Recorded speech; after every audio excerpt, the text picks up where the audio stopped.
Imagine you wake up. You don't know where you are. All you could do is just memorize your house. Everything around you is darkness. And someone's following you 24/7. That's what this game is. Uh, the game called Someone is Following Me is probably one of the best games I have ever enjoyed for several reasons.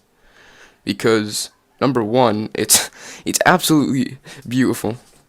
Well, not the graphics. The graphics have a little bit of, but it puts you in the perspective of someone that's blind, in their shoes. See what their life's all about, and and you're being followed by someone called Thomas. Now we'll get onto that later. So you wake up, and you decide to head to this therapy session, I suppose. I don't really remember what it was. Plus, I'm not bothered to go back. So, you head to this therapy session where you start to complain to your dog. You start to complain to your dog, Samuel. And right before you start the game, you can even hear Emma complaining. Don't want to go, Sam. It's just going to be more of that tell us about yourself nonsense. How many more times can I say how? Like about going there and what going there is just gonna do. And Samuel is your blind assistant dog. He will help you find your way by, I don't know, fucking barking or some shit. And Samuel does things. Anyway, so Thomas, you head downstairs. You go for an elevator and you see someone called Thomas that just moved in. And you don't decide to talk to him. You assume he's pretty weird since he moved in because of his mom or something. Just moved here. Okay, well, didn't move here at home from uni. At my mum's place. All right, Sam. Let's go check in. Emma, right? Try to trust me this time. And the fact that and he just looks at you, and even when you're not there, he just continues to speak. And and a little cool, neat feature to the game is the fact that it doesn't always say that you're alone. If it gets too quiet, you might hear someone whisper Emma in the background, as your name is Emma. And whenever Emma gets anxious or starts having panic attacks, she actually starts to envision things, I suppose. Well, not envision things, but like her heartbeat just goes all the way up. Like, for example, when the car crashed, sure, the screen ran red, your controller starts vibrating, and you don't really know what to do. And because of that, because of you don't know what to do, you decide to run away, go with your dog, start following him, or just walking around. No, I can't. Emma, I can't do it. I have a feeling that she's stressed over little things. And the fact that there's something actually overlaying the screen actually proves that I think that she has her eyes closed the entire game. Now let's continue. After you escape, you head down to the shop or an arcade or some shite, and then for some reason the guy who runs there is, mentally stupid. I'm not allowed to say the R word because it'd be rude to the mentally disabled. So let's say that there's an hypocritical guy that goes to the fucking Christmas shop. He's it's June. He still has Christmas trees up. I don't know why. And I'm guessing that he's the guy that asks for a couple more weeks to stay at work. Don't know why. No. It's not an issue. Like 3 more weeks. Give me 3 more weeks. I've got aircons all over the city. Aircons. Everyone's got an aircon. So anyway, back onto Sam. At this point in the game, when you reach the shop, Sam is gone. He just made a run for it. He's like, "Fuck this bitch, I'm out." So you're all alone. You can hear Emma whispering in the background. And Emma actually tries to find Sam due to stress, and her voice being called over by the speaker is actually unbeknowingly terrifying. I mean, imagine you were blind, you couldn't see anything. and your heartbeat just starts rising up because someone founded a lost child called Emma. She suffers from, I guess, I don't fucking know, being followed or some shit. She doesn't like being followed. And, it's a really scary thing, to be honest. The fact that you have to be followed every time you go outside, or have the fear of being followed, so Wait for me. you just stay inside the entire time. Actually, I can pull it's the entire reason that she's going to the therapy session, Emma is. Emma is only going to the therapy session, so she won't be afraid of the outside, of being followed. And she even says that at the start of the game, where she says, "Oh, why can't I just be inside?" It's kinda scary, because not only is there someone following behind you, but you can't run, you can't do anything. You can only hear people say, "Emma, there's someone behind you," and then, bam, it's the end, just like that. Or is it? Emma wakes up, unbeknown to where she is, and she decides to look around. She sees raindrops all over her. She doesn't know what to do. And she's afraid. She doesn't know where her home is. She doesn't know where Sam is. Oh wait, yeah, she does. Yeah, she knows where Sam is. And unfortunately, Sam can't find his back way home as well. So now they're both just stuck in this in this forest clearing alone with a castle in the background or whatever the hell that is. And that's the end of the game. Now I gotta say, there's several reasons why this game is really good. It really makes you feel like you're Emma, and if you have motion sickness, it even has a motion sickness feature where you don't get, motion sickness easily. And that's why I think this game is incredible. Because not only does the heartbeat go up whenever Emma is feeling stressed or anxious, it makes her controller vibrate, the screen turns red. It just really shows fear in her.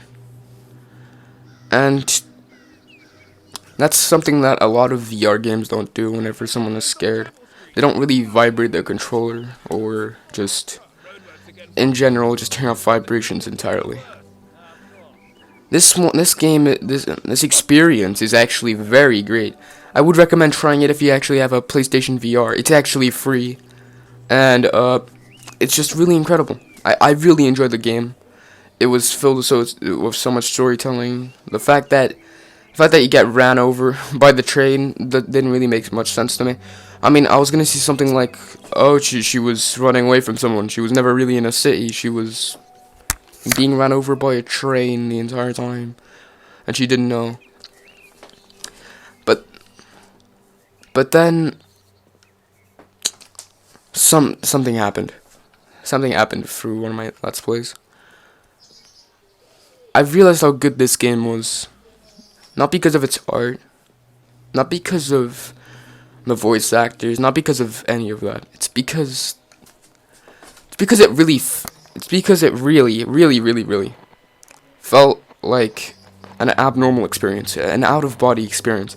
Taking your life away, like being able to see and putting it through goggles or the PlayStation VR just to experience a blind woman's life. It's probably one of the best experiences you're guaranteed to get in this. And not only that, but it's actually a very scary experience if you have the fear of being followed.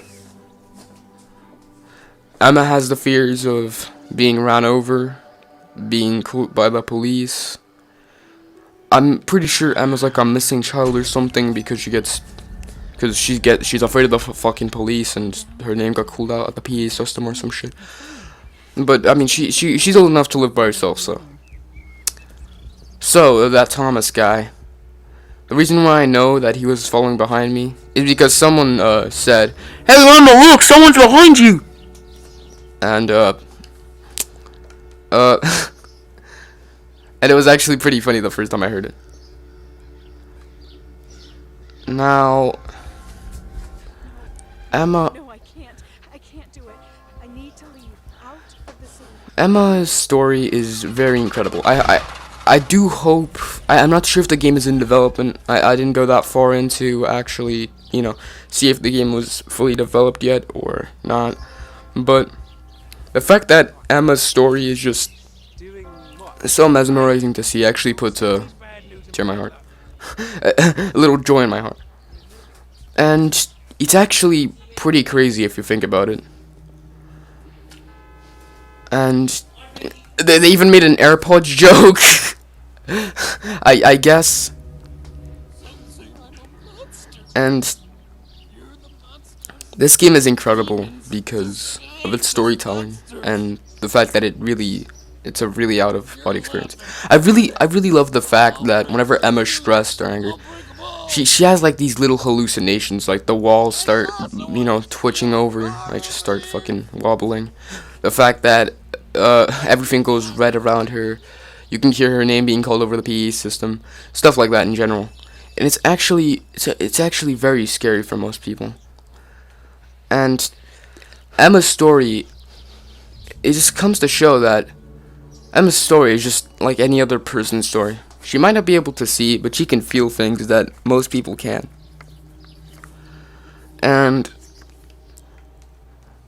the PA system looking at you 24/7, the cameras looking at you 24/7. It's actually one of the very few games that actually put a little attentions to details. I mean, I wouldn't really call this a game because it took me like a couple minutes to beat.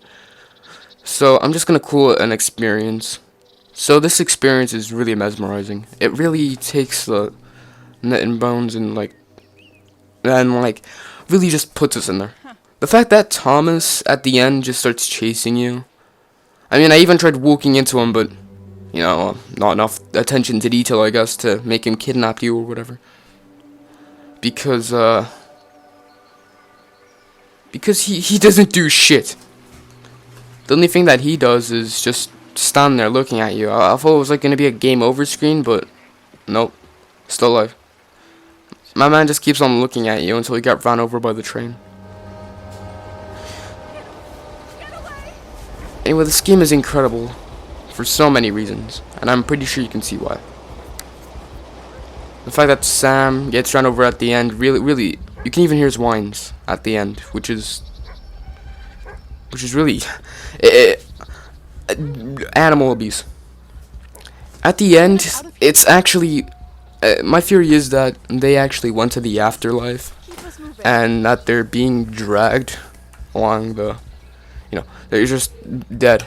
They're living happily ever after, whatever. Because right now, up to now, we've seen a bunch of stuff, but how would you survive being run over by a train? Especially when you hear your dog die first, and then you see him later on. It doesn't make much sense, does it? You can even see the city at the end of the game, I'm pretty sure.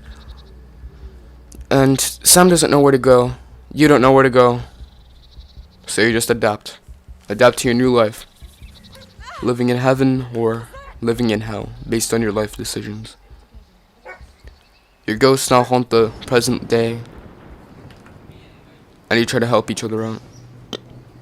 We're in a playground. Anyway, that was all for today. Been to one To be honest, I really enjoyed Someone Is Following Me. years almost. Now Well, or You Are Being Followed. I don't know why I keep on calling it Someone Is Following Me. But it's so great.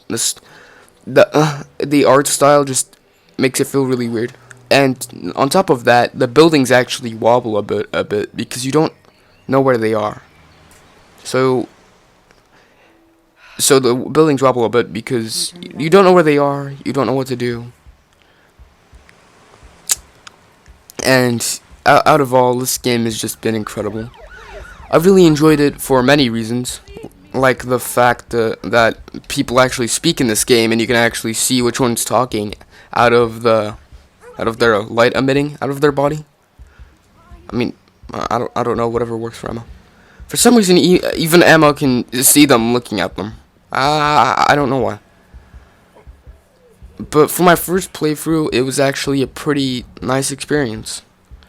A bunch of people like to like to think that this game is very poorly written or very unbalanced. But if you actually take an in-depth look, you can find out that this game is actually very great. So thank you guys for watching. This has been Tico Taco. Looking at the video, you are being followed, the video game. And it's just really incredible. You can download You Are Being Followed off the PlayStation app. Well, not the PlayStation app, but the PlayStation Store. And at first I thought this game was confusing because I didn't know what any of this meant. On top of that, Emma can actually put her walking stick through dogs, but when you approach a wall, it just stops. So, yeah. Anyway, that's been all. This has been Tico Taco, and I'm heading out. Thank you all for watching.